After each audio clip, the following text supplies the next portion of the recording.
All right. Mm-mm-mm.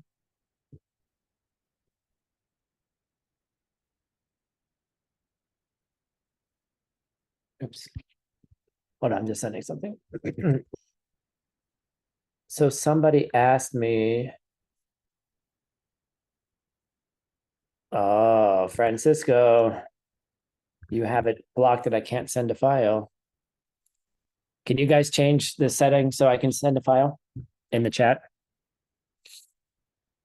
Because someone asked to have the file so they could take notes on the Tibetan.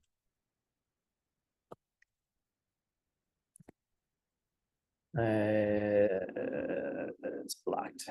Yes. All right. Francisco, I'm going to send you, or I'll send it in the chat so maybe you guys can send it out. Where is this chat?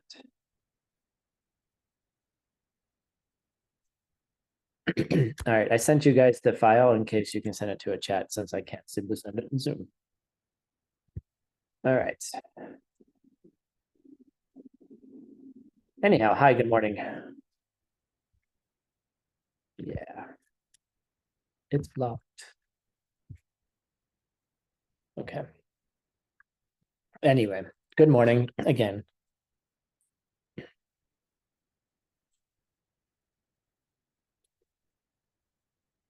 So we are what I'm considering some of the coolest. I don't know. I'm going to say this probably every single time, but this is some of the coolest instructions about meditation that you'll ever get. And Pamonka Rinpoche is just, I don't know, the more I read him, the more I'm kind of falling in love. I don't know, some kind of Lama love or something like that. I kind of feel like maybe kind of wish I could have met the guy. But his ideas are so very clear. And normally the first couple times you hear them, it just sounds like a bunch of instructions. But basically, when you do, how do I say this? I'm just going to talk from personal experience. I'm the type of person who doesn't follow the instructions.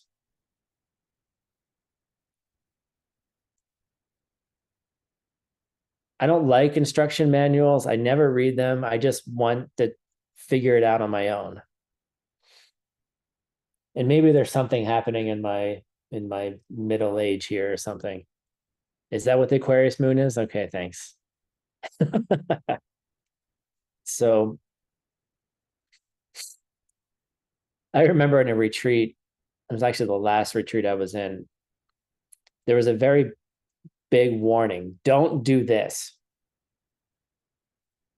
And then you guys will learn more about that when you get into the advanced teachings. But it was basically it's how you visualize meditation objects inside your body. And it said, don't do this. And I was like, I wonder what would happen. I wonder why it says don't do this. So I did it. And within like 5 minutes, I mean, because in deep retreat, like your prana is all over the place and, concentration is really good. And yeah, then I got the results of why we shouldn't do those kind of things. I had to stop the practice. I literally just was like, all right, I'm done for tonight. Like my prana went off in a total different direction. I got a huge headache. Anyway, but the point was, it said don't do it. Now I know why it said don't do it. I was like, well, I'll just try it for a minute. But really, the instructions come from experienced meditators. And the more that you've meditated, the more you see you make all the mistakes. It's just like with children. Like you can't tell them what not to do. Like you can advise them, you can do your best to like, don't put your finger in the electrical socket, and you do your best, but there's usually a moment like, I'm surprised most of us are still alive because I'm sure you've had moments where like, you're like, oh, that's why they said don't do that. right? You have the direct experience of it. And until you have the direct experience of why not, then the instructions don't make sense. You're like, well, why are you telling me what to do? Don't tell me what to do. Oh, you want a teacher, but you don't want to listen to them? Okay. That's the fight of the student, and that's the fight of the teacher, right? That's the fight of this child and the fight of the parent. All right, I'll let you do what you want, but let me know how that goes. So we're in a whole thing talking about, we're going to be going into what meditation objects are and what they're not. But let's review just a little bit of where we are. Where is it? It's this one. Okay.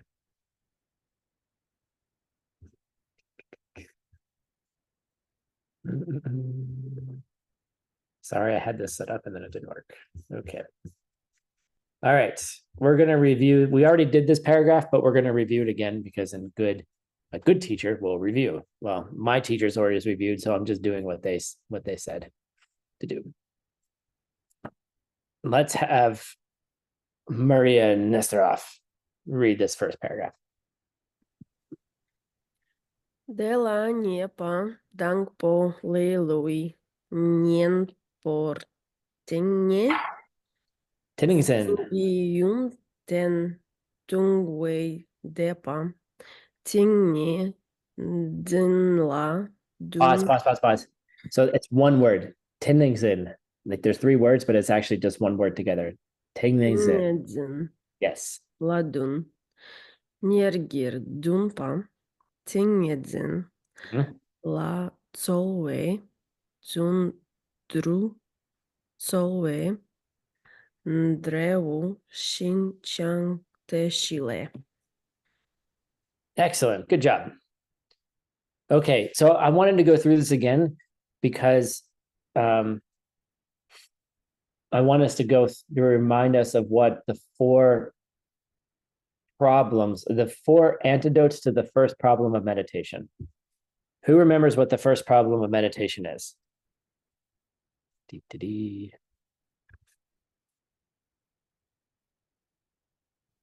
And you can call it lazy. Thank you, Fernanda. Right? It's not wanting to meditate, right? It's not meditating. So you'll never have the other four problems of meditation if you don't solve the first one. Okay, which is lelo, right? The first one is laziness. If you don't solve this one, you won't have the other four. So you can just forget about, don't even worry about the other ones. So what are the four? So just to remind you, there are 5 problems to meditation. And there's 8 antidotes. Okay, so there's 8 solutions to the 5 problems. And in the first problem, there's 4 solutions.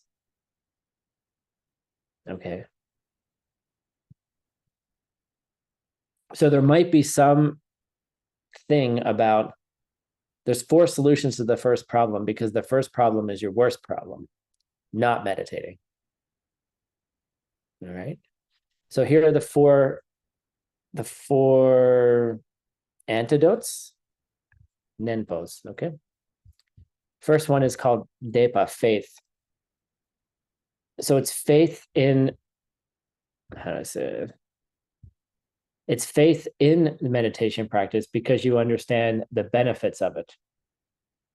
And we're going to go through some of those benefits today. The second one is aspiration, where once we understand the benefits, then we want it ourselves. All right. The third one is effort. Like you understand the benefits, you want it. Now you make efforts where you're willing to put in the effort needed to learn meditation properly because there's a lot of effort. And then the final thing is Xinjiang, which is the result, drebu, of your effort, sola. Xinjiang means, the word we use is physical and mental pliancy, which for translators, it's not even a word we really use in English that much. But it's kind of it's like a kind of flexibility, I would say. But it's also your body just feels good. Your mind and your body just feel good. Like you can sit for long periods of time. You can, both your body is comfortable and your mind is comfortable. And so that's kind of, so we just say that's the result. So the fourth antidote is actually kind of a result. So it's not actually a thing that you do, it's a thing that you get, but you get it by doing. And when you get it and have it, then you like meditation more and you want more of meditation. How about that? Sorry, translators. Something like that. And I'll say, and if you've done enough meditation or you have a yoga practice and you felt the resistance of getting on the cushion or getting on the mat, and then you finally do it, typically afterwards, you're happy you did it. Typically, like, oh yeah, now I remember why, I don't know why I didn't want to do that. Like you feel good afterwards. So it's like a nice way, a simple way of describing it is a good feeling. Like you just feel good. Your prana feels good afterwards.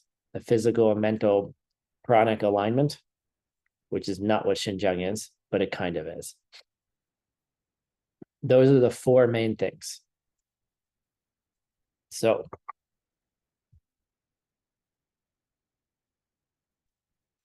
let's explore this a little bit more. How about, who would like to, how about Alexander? How about you try to read?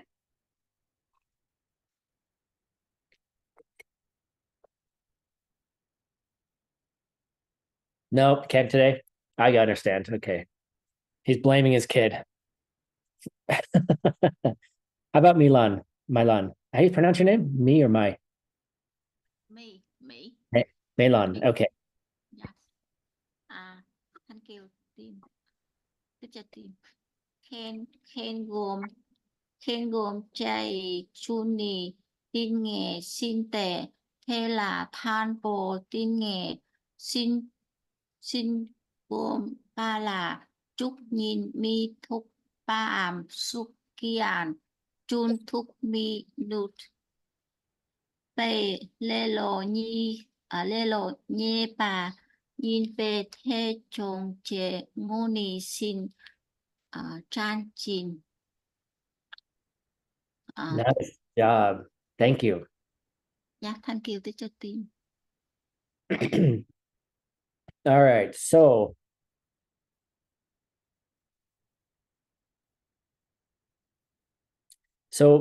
at the beginning, so the idea of meditation is that you have to put an object in front of your mind, right? Or in front of you, just as we'll say in general, before we get descriptions.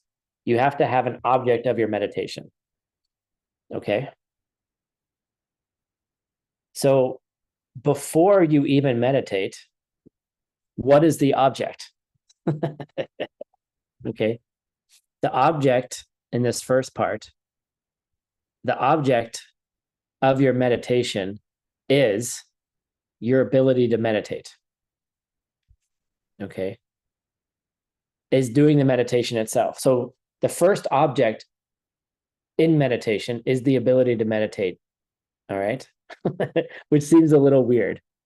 You can think about it, but it's really about, because if you're not meditating and then you are meditating, right? So it's like, oh, I'm going to sit down and meditate. There's your first object. Get it? You don't stay there very long, but that's the first object.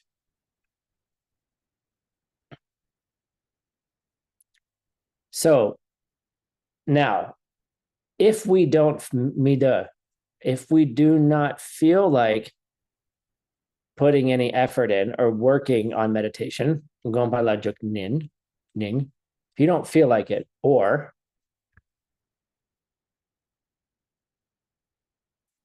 or we're not able, minupa, we're not able to gyuntu, we're not able to sustain our efforts. Gunkyu is effort, sustainable, and shuk is like an effort of are doing it. Okay.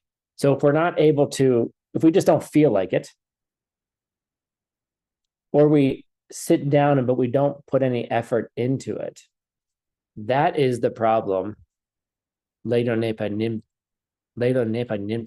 That's the problem of what we're calling laziness. So we're defining laziness very specifically.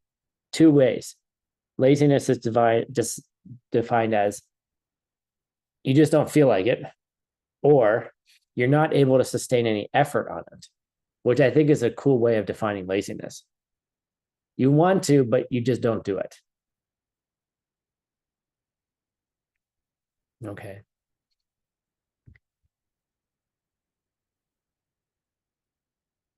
If we're able to develop this xinjiang, which I told you about, mental and physical pliancy, that can remove that obstacle of laziness. If you're able to develop those good feelings in the mind and in your body, which is not meditative bliss, we'll talk about that later, then you'll just want to do it. Like that laziness will just be wiped out. So the antidote, really, the real antidote is that fourth one, which is the good feeling that comes in your mind and in your body, because that'll actually make you want to meditate. Let's see what else he has to say about this. Which, let's see, how about Anna Vako? Let's have you try to read some Tibetan.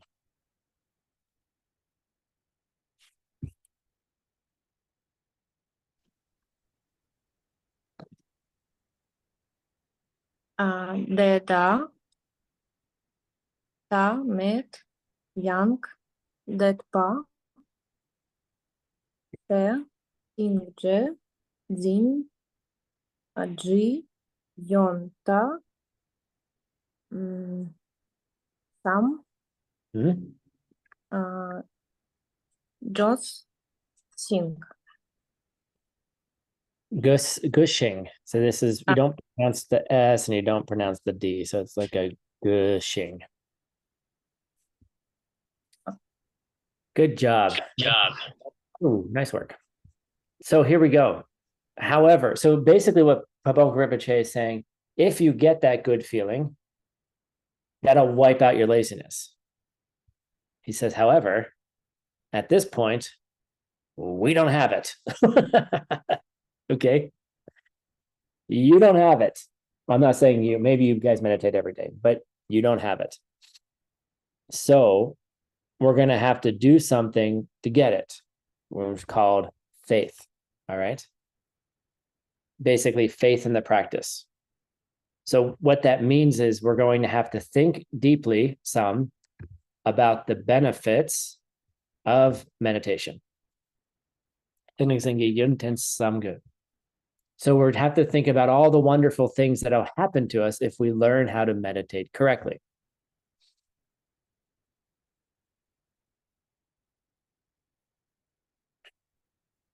So that's how we, so if you can't get on the cushion,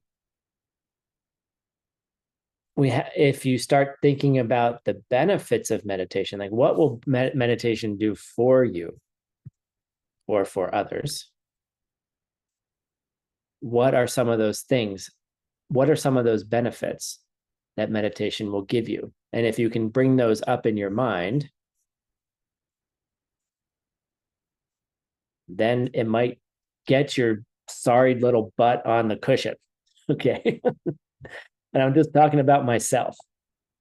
So we have a quote here from, let's see here, from Master Shantideva, who's our current study in the ACI courses.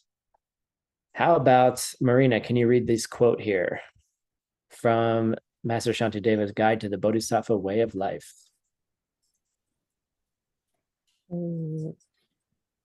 De jo tan ni ka hyuk kun. I'm going to pause you really quickly. So we're reading verse. So there's a meter to reading verse. All verse in Tibetan is odd numbers. There's 1, 2, 3, 4, 5, 6, 7. There's 7 syllables in this line. So the way we read it is with there's like a rhythm to it. So it's Deja, Dangni, Katukun. So it's dun dun dun dun dun dun dun. Cool. So the last, so it's like 2, 2, and then the 3 at the end go together. And if there's 9, it's 2, 2, 2, 3. If it's 11, it's 2, 2, 2, 2, 3. Get it? You can try. Yoring du su chan che kyang. Good. Sem shen din pe chan pani. Du ni rek pe don me sung. Good. Okay, here we go. From the Bodhisattva way of life. We're going to do some of these in different ways. Those who truly understand, those who understand the true nature of things, they say, sung. Okay. You have to, when we translate poetry, you got to be a little bit more flexible in the word order. Okay, so those who understand, truly understand the nature of things, deni, suchness, they have said for a long time. Okay.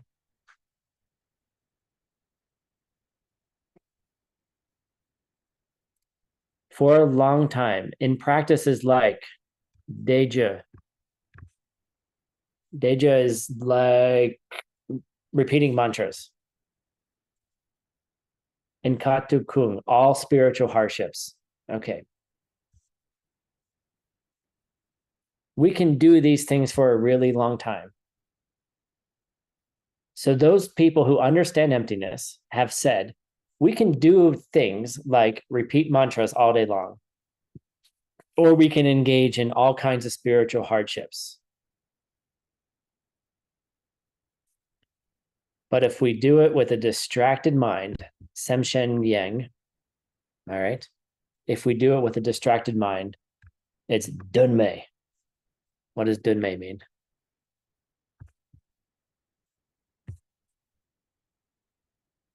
Without meaning, it's pointless. Without a goal. So basically, if you're just repeating mantras, if you have all these practices and you're copying scripture, or you're meditating all day long, or you're just saying your mantras meaninglessly, just saying them, or you're just like, I'm going to be a tough spiritual practitioner. If you're doing all of those things, but your mind is distracted, then it's just pointless. It's completely pointless. So what they're saying is, don't do those things unless you have a mind that's focused. Because otherwise it doesn't mean anything. Which is why we're starting the Lam Rim with the meditation chapter. Because you can learn all about the steps on the path, no problem. But if you don't know how to meditate on them, it's kind of dunmei. It's pointless. And then it just becomes an academic exercise. And it doesn't become an exercise for realizations. Let's move on. How about Veronica?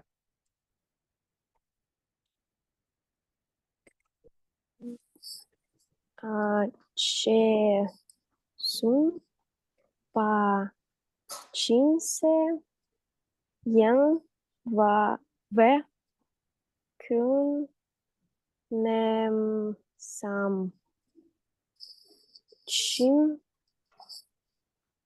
zi She. shi na It's ne. na ne Shine. shine ru ne je vala jupa fe se you ni vala jupa ten chin de Ching. ching de ten Mhm. pa no go cho what is it Droop. noop Droop. noop roop Droop. Droop. droop mula Mula. mula. Nice. Good job. Thank you.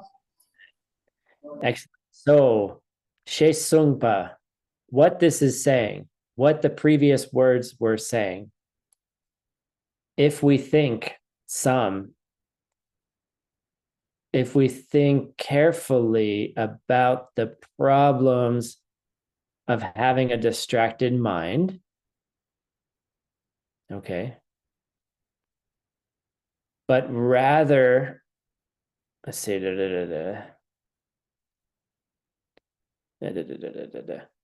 but rather we focus on developing Shine. Okay, sorry, lots more words. Shine Drup. If we focus on the problems of having a distracted mind, and then we turn our focus to reaching shamatha, reaching quietude, reaching single point and concentration.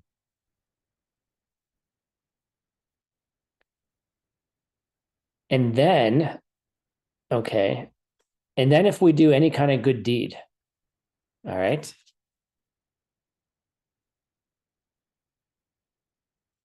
and if that good deed is also focused on Yulmik, is also focused on the goal, right? The goal of shamatha, then we will be able to quickly mirror group. We will be able to arrive at all of our spiritual attainments quickly. So this is an extremely powerful sentence.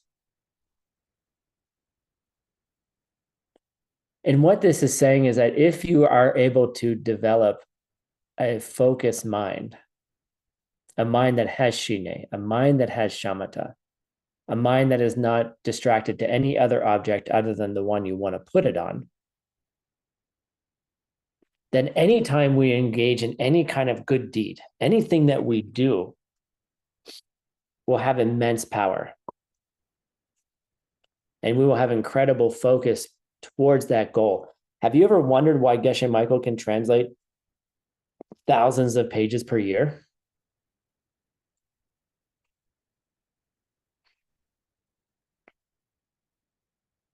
He's translating the most difficult book on emptiness right now, Gomsa Rabso, The Illumination of the True Thought. For 3 weeks, I mean, he started it a couple of years ago and had about 200 pages done. But he's translated 400 pages in like 2 weeks.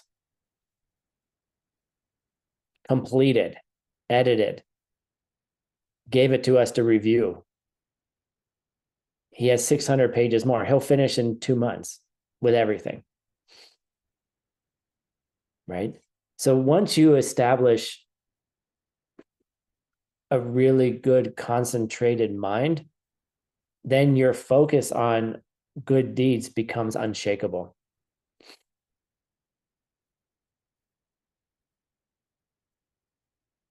And then you're able to accomplish things at incredible speeds.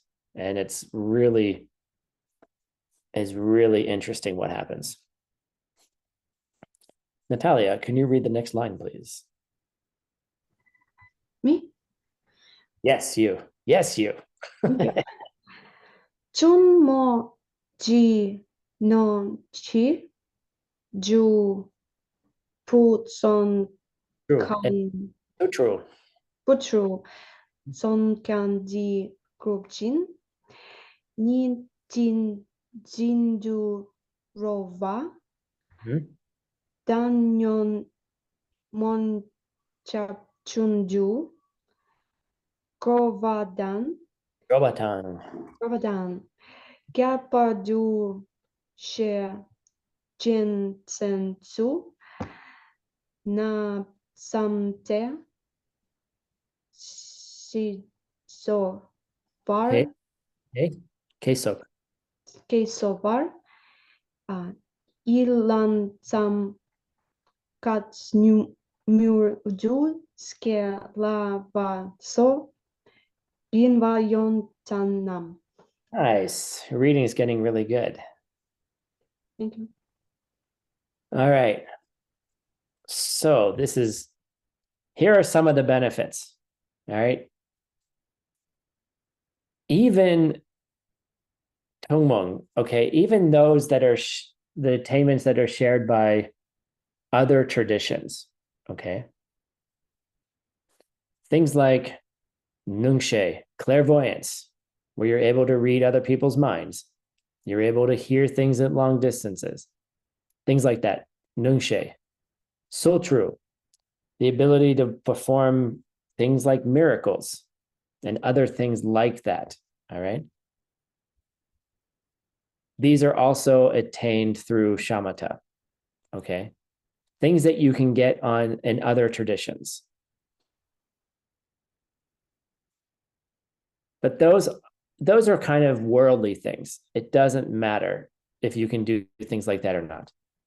All right. Get this into your, drill this into your mind. It's nice to be able to read someone else's mind. But if you read the minds of most people, you wouldn't want to read their mind.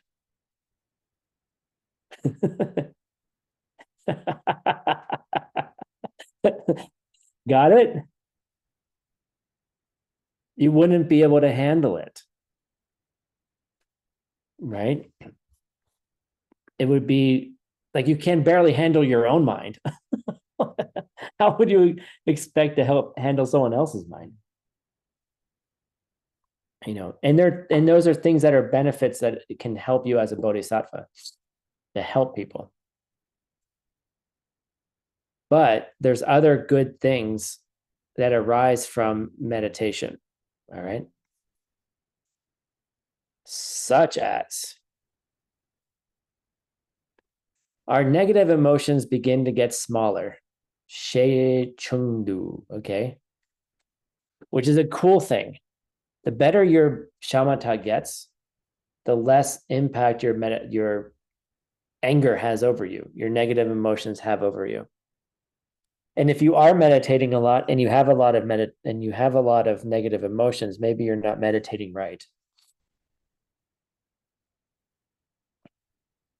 Because you should be having less and less.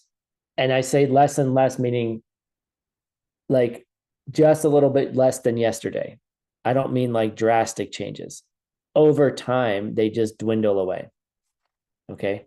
Now, more especially, okay.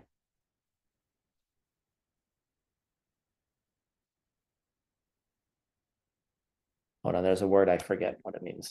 Look it up.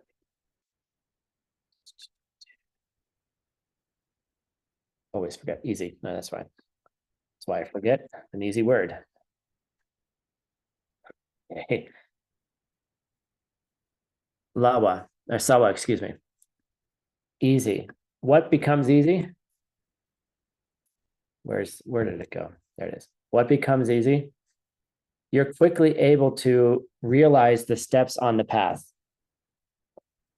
Meaning the more you have shamatha, the quicker it is that you can progress from the very beginning, where you rely upon a shenyan, right?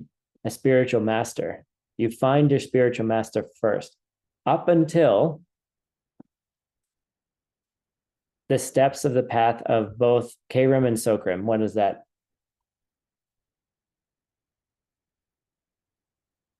the stages of creation and completion tantra. Right. Up from creation stage and completion stage. So if you want to get Vajrayana and you want to realize things quickly, what should you be doing?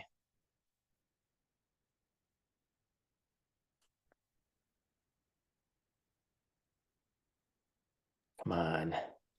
What is this chapter all about? You should be Meditate. meditating. Meditating, yes. Okay. Oh, Tim, I want to be in the diamond way. Tim, I want this. I want it. I'm like, shut up. Meditate. Okay. And meditate properly. Why am I teaching you this course? Get it? Okay. If you want these things, you have to do the work. And part of it is now, okay, do you need to have shamatha to get into Vajrayana? No, but it's good. Or having some kind of clear, consistent, bright and bushy-tailed meditation practice where you are working through the Lam Rim. The Lam Rim, this is where Pabonka Rinpoche says, the Lam Rim is the cause for Vajrayana. The first 3 Vajrayana courses is Lam Rim.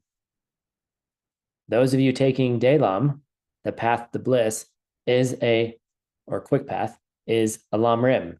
Get it? The cause for it is Lam Rim. What is the cause? Having the realizations from finding a teacher all the way up through the very final stages.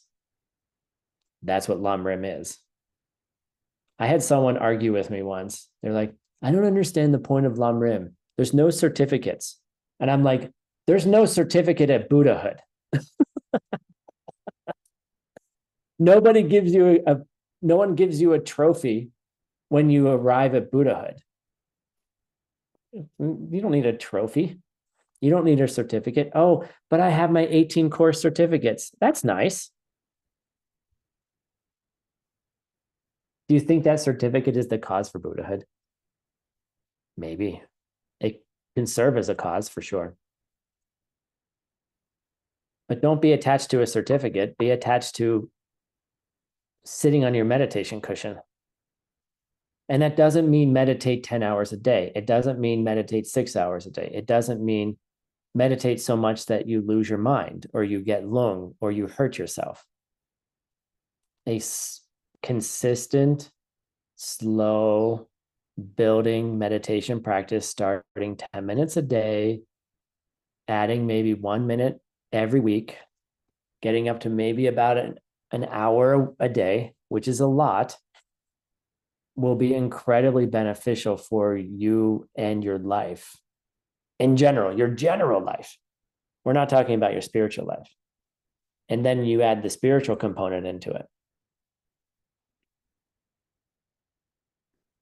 And I'm not good at this, I'm good at it at times, and there's other times where I'm awful at it. This is why, hey, Gina, now it's your turn. This is why I have this thing called the Good Night Book Club. Ta-da! I just got my valise bag last week. All right. See, it's a nice little beautiful bag. Opens up. I think it's made of fake leather. I hope so. It has the nice logo inside, right? So what happens is at 8 p.m. every night, I take this stupid thing and I put it in here. And then I close this computer, which I'm not going to right now. And I also put it in the bag. I'll zip it up. And they give you this lock. All right. And you can program it. How long does it stay locked for? Okay. You can lock it for days if you're really having a shitty time. Okay. If you're on retreat, Maria. So I have it locked. Last night it was locked for 8 hours and 15 minutes. Normally, I have it set for 8 p.m. and then it doesn't unlock until 7 a.m. So it's almost 12 hours. Don't worry. If you have an emergency, there's a button here that you can hold for 10 seconds that will unlock it. So if you need your phone, all right. So you lock this thing up. And I'm telling you guys, this really works. Get it? It really works. Right? You lock the thing up. Right?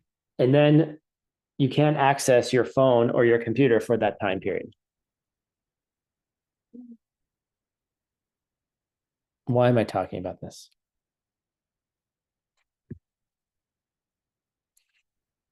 Okay. Thank you, Gina. Because it is not easy to get into your meditation practice. We live in a world that is designed not to meditate. When I first got my bag, this was last week. Okay. I first got my bag last week. Literally, I didn't realize how much I look at my phone. How much this device distracts me. Right? So if I turn it off at 8 o'clock, oh, by the way, I also put my my remote control in it, so I can't turn on Apple TV and watch some Netflix or something. Not an option. What are you going to do after 8 o'clock, Tim, if you don't have your phone? You know, what the hell are you going to do? Exactly. And then in the morning, because it's Arizona, the sun comes up at 5 a.m. What are you going to do for 2 hours, Tim? Get up at 5, go to bed at 9, get up at 5. That's 8 hours of sleep. You don't need more than that. What are you going to do? Well, I've already cleaned my house. I already did my laundry. I already pet my cats. I can't look at my phone yet. So I guess I'll meditate. Right? But doing things to force yourself to meditate. Oh, go back to that, Gina. I forgot to. If you're interested in doing this, this is supporting the. This is actually a support for, eventually is a support for the Diamond Cutter Classics in the Translator program. All right. You put your stuff in it and then just relax, go to bed, read. I've read more Dharma in the last week than I've read in a long time. I've meditated a lot more than I have in a long time because I don't have anything else to do. But I want to, right? I want to meditate. So if you want something like this, go here, support the organizations. Oh, Tim, what if I don't have money for this? Okay, you know what you do? All right, Gina, you can get rid of it.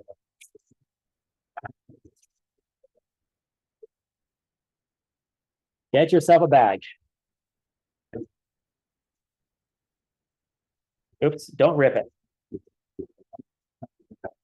Put your stuff in a bag. And then just control yourself. Okay. Get a paper bag and put it in it and set, get yourself a different alarm and then just put it on it. It's changed. In just a week, I feel changed. Okay. We look at our phones, we look at our computers way, way too much.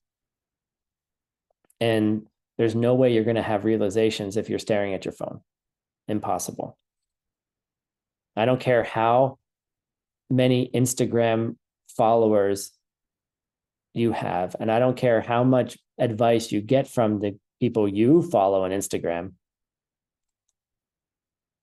It doesn't matter how many hours of class you sit here with Tim talking about Lam Rim, all the blah blahs, you have to do it. And if you don't do it, then it's not really helping you and it's not helping others.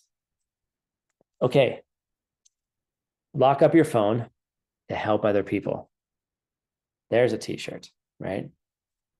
How does locking up your phone help other people? I don't know. Put it on a t-shirt and then people are like, what? See what happens here. All right. Let's continue on.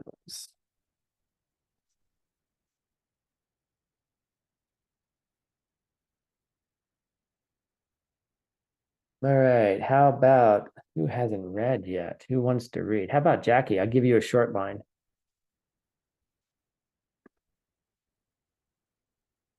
Sampa Ching Zing Neon Tan Mang Bai Dad Pa Young Hung Wei.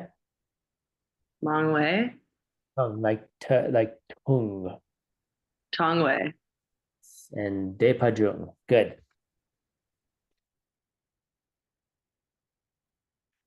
Sampe. And this actually relates back to the previous line. Yungteng Nam Sampe. If we devote ourselves to thinking about all of these amazing qualities, all right,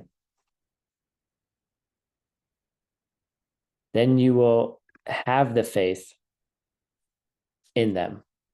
Okay. You'll have faith in those qualities to learn to meditate yourself. And those are just, those are the primary qualities, right? But what other kind of good qualities that aren't mentioned here? Well, first of all, we mentioned you're going to be incredibly focused. But what does that look like? What does that look like at work? What does that look like with your children? What does that look like in your day-to-day life? What does it look like when you're talking to friends? Being able to pay attention to someone completely without thinking of other things is an amazing gift you can offer someone. How often do you listen to someone, but you're really not listening? You're thinking about other stuff, or you're thinking about how annoying they are, or you're thinking about, I can't believe you don't see your pattern again. Oh God, I got to listen to the same problem over and whatever you're thinking. Or you're thinking about a response. What's the right response here? You see. If you can truly listen to people and truly focus on them and see them as a full person and the things that are going on for them behind the words that they're presenting, then you really can help them.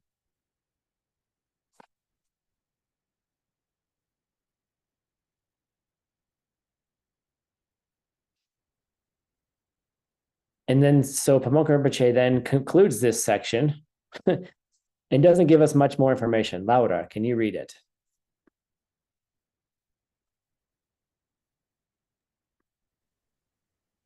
Yung na lumpa sukrup shing yen yang nam rim sin ga ma Nama? na nama ga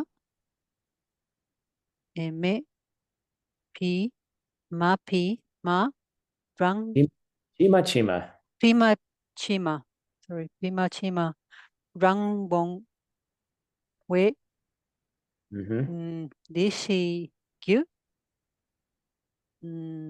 re ki sultu gro Nice.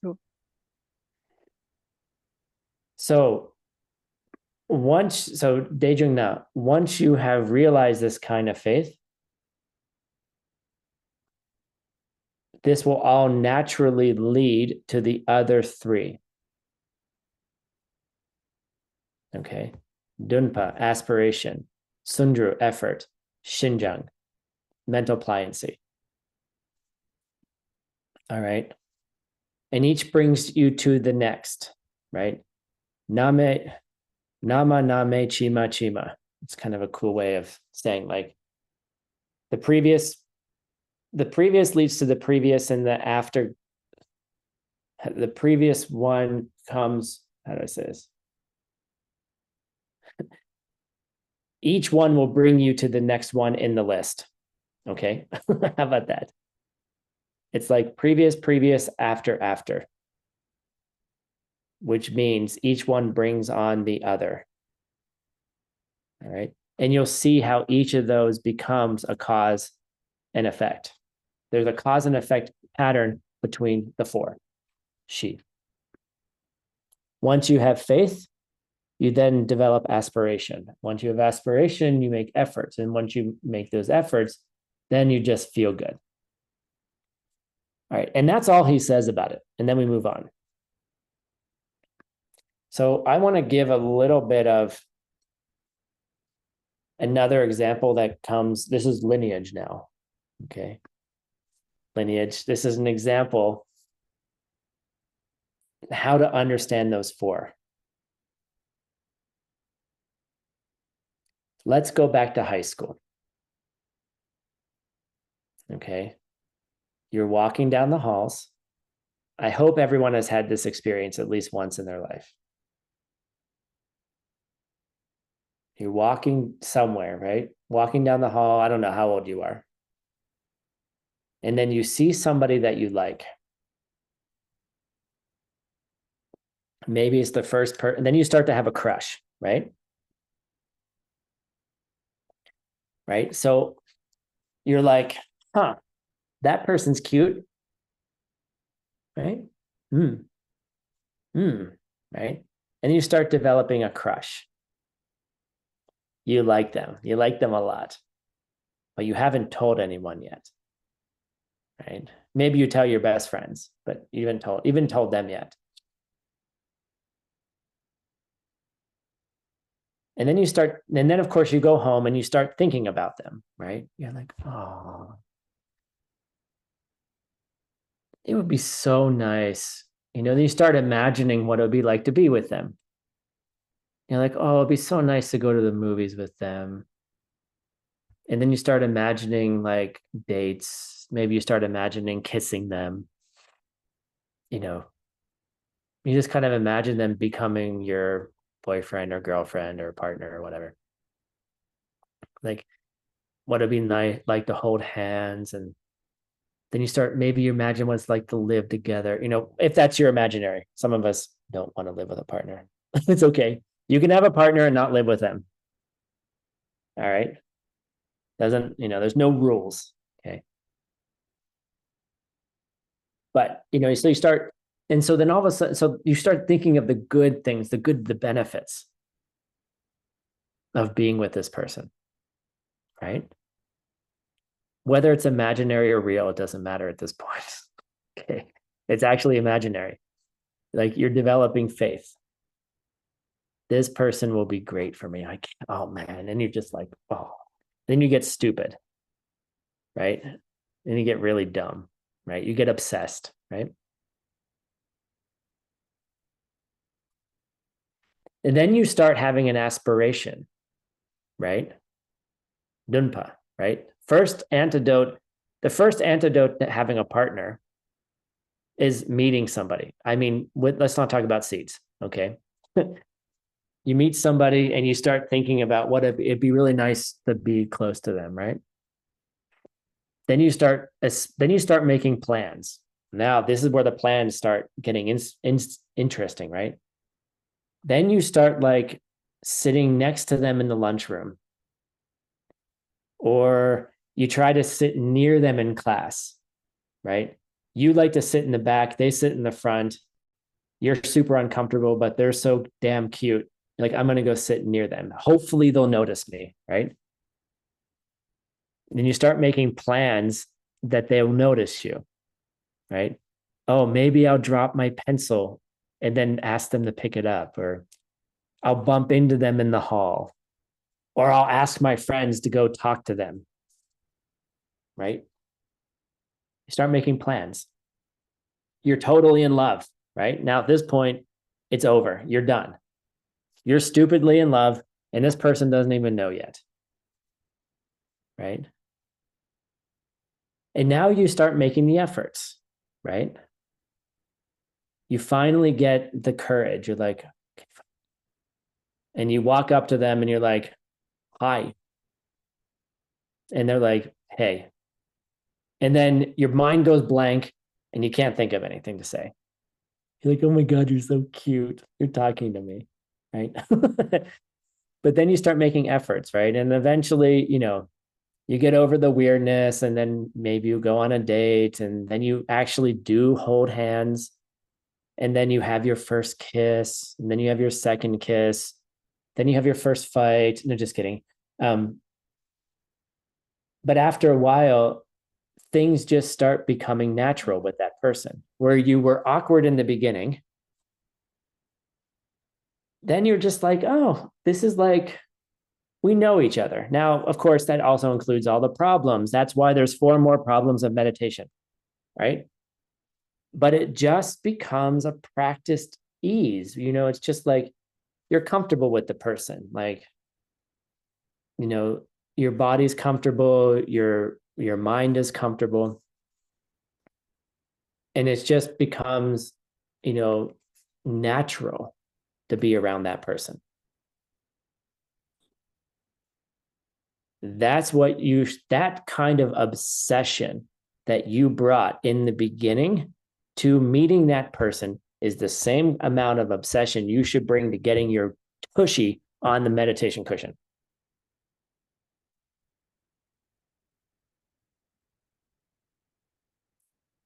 This is what Pabonka Rinpoche doesn't. Oh, Maria's like, aye, Captain. You should be in love, obsessively in love, and start thinking about the benefits of meditation, which is really the benefits of becoming a Buddha, right? The benefits of becoming a being who can serve all beings. Maybe that's too big, but let's talk about some of the benefits. You'll be calmer. You'll be more rested. You'll frankly be more healthy. You will be a better friend. You will be a better listener. You'll be a better problem solver. You won't have as many negative emotions. If I get angry less, thank God. Let me sit for half an hour on my meditation cushion. Then it's like, you know, then you start getting some of the other things like a future sense. You start to feel, you can feel things happening before they're going to happen. Maybe not specifics, but you start to get a sense of what the future is going to be. And you start acting on it.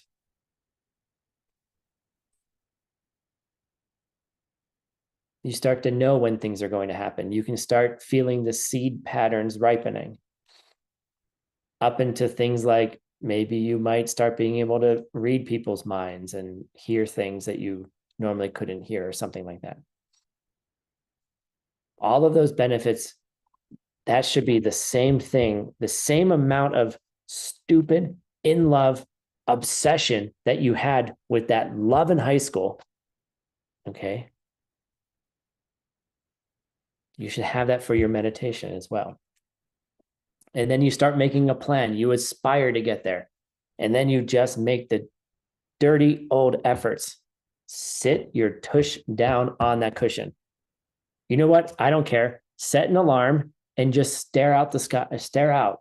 You know, your first meditation object is just sitting your butt down.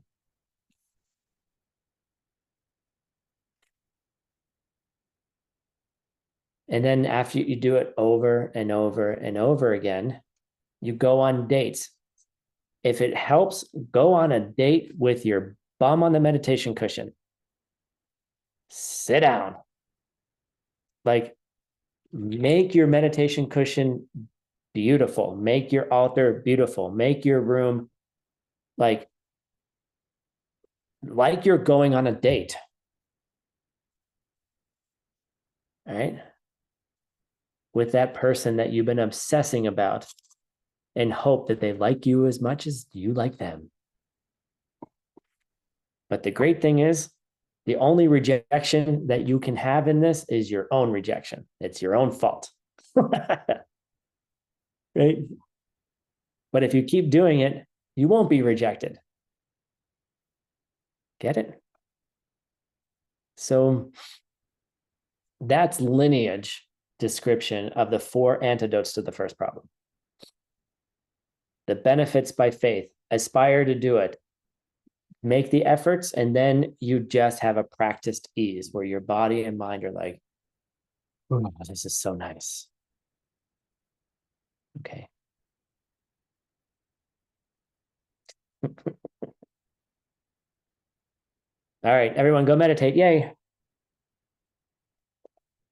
The other benefits really are, you know, It will help you move along the path a lot faster. If you want something like Vajrayana, yes, there's your next Facebook status, Jackie. You could say you're in a committed relationship with meditation, with the cushion. You could say it's complicated, who knows? Figure it out. But if you want those higher teachings, you have to be able to demonstrate that you are a good meditator, consistent meditator, which will reflect in your day-to-day life. It will also reflect in your understanding of karma and emptiness. Because you can't do the higher teachings without understanding karma and emptiness really well. Because it won't work. You have to understand where things are coming from, including your teacher. You will demonstrate because you will be a better person. Don't put a camera on and be like, hey, teacher, watch me meditate. That's not going to work. You demonstrate by becoming that better person. You demonstrate it by understanding karma and emptiness. The way you treat people, the way you react to people will demonstrate your understanding of karma and emptiness to the teacher. Words don't do it. Your actions do it.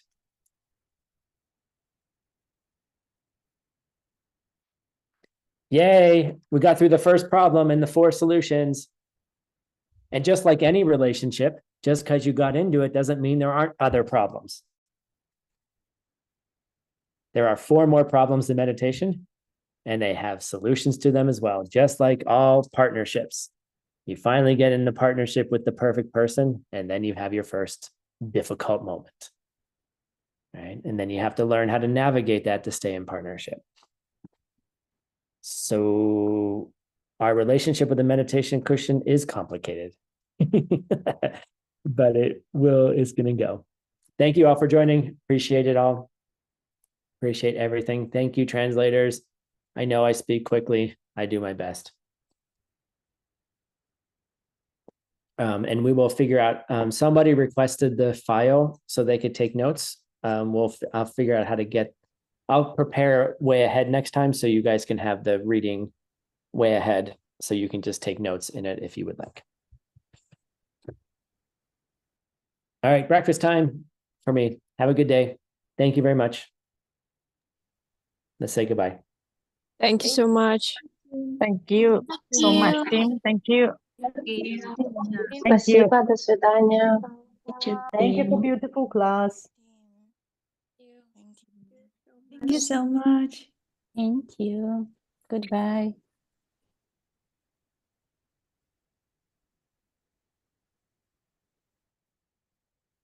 Vielen Dank. Danke.